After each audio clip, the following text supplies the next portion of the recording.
আজকে 17ই ফেব্রুয়ারি 2026 সাল।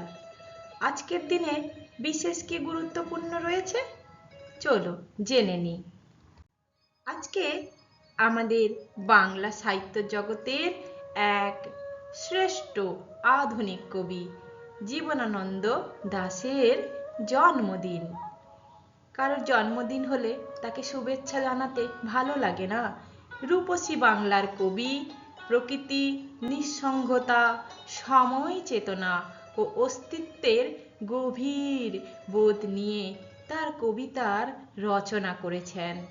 17ই ফেব্রুয়ারি আজকের দিনে 1899 সালে বরিশাল তৎকালীন ব্রিটিশ ভারতবর্ষে জন্মগ্রহণ করেন।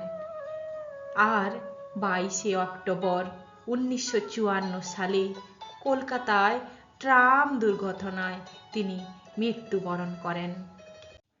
বনলতা সেন। সেই 1000 বছর ধরে আমি পথ হাঁটিতেছি পৃথিবীর পথে। কবিতার লাইনটা সবাই জানেন, তাই না? তাহলে এই কবি সেই বনলতা সেনের কবিতার রচয়িতা। তিনি আজ আমাদের মধ্যে নেই, কিন্তু উনার স্রষ্টা সৃষ্টি আমাদের মধ্যে অমর হয়ে আছেন।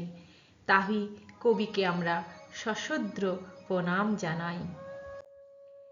তার উল্লেখযোগ্য কাব্যগ্রন্থগুলি হল রূপসী বাংলা, বনলতা সেন, মহাপৃথিবী, ঝরা পালক।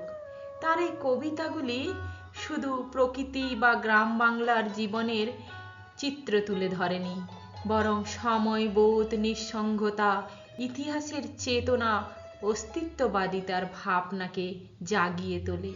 তাই তিনি সঙ্গীত ধর্মী ভাষা ব্যবহার করে তার জীবনের অনেক নিদর্শন রেখে গেছেন।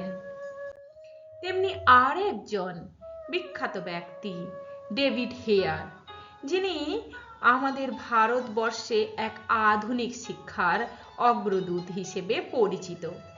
কলকাতায় তিনি এসেছিলেন, কিন্তু পাশ্চাত্য ধর্মী ধর্মনিরপেক্ষ শিক্ষা প্রসার এবং সম্প্রসারণের মধ্য দিয়ে তিনি আমাদের জীবনে এক গুরুত্বপূর্ণ স্থান দখল করে আছেন। সেই শিক্ষাবিদ, প্রভাবশালী ব্যক্তিত্বের কথা আজ আমরা স্মরণ করি। স্কটিশ চার্চ যে বিশ্ববিদ্যালয়, সেই স্কটিশ শিক্ষাবিদ, সমাজ সংস্কারক হিসাবে তিনি বিখ্যাত ছিলেন।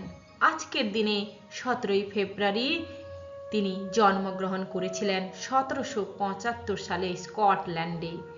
এই স্কটিশ শিক্ষাবিদ নাম ডেভিড হেয়ার। তিনি অসামান্য অবদান রেখে গেছেন। ভারতীয় নবজাগরণের অন্যতম অগ্রদূত হিসেবে তিনি আমাদের কাছে স্মরণীয়। তার গুরুত্বপূর্ণ অবদান হল 1817 সালে হিন্দু কলেজ প্রতিষ্ঠায় তিনি গুরুত্বপূর্ণ ভূমিকা পালন করেন, যা বর্তমানে প্রেসিডেন্সি ইউনিভার্সিটি।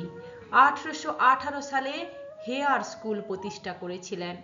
পাশ্চাত্য বিজ্ঞান ও যুক্তিবাদী শিক্ষার প্রসারের অগ্রণী ভূমিকা গ্রহণ করেন। এই ব্যক্তি স্বার্থ ত্যাগ করে শিক্ষার মাধ্যমে সমাজের উন্নয়ন করেছেন। তাই তো ওনার জন্মদিনে ওনাকে আমরা সশ্রদ্ধ প্রণাম জানাই। Thank you.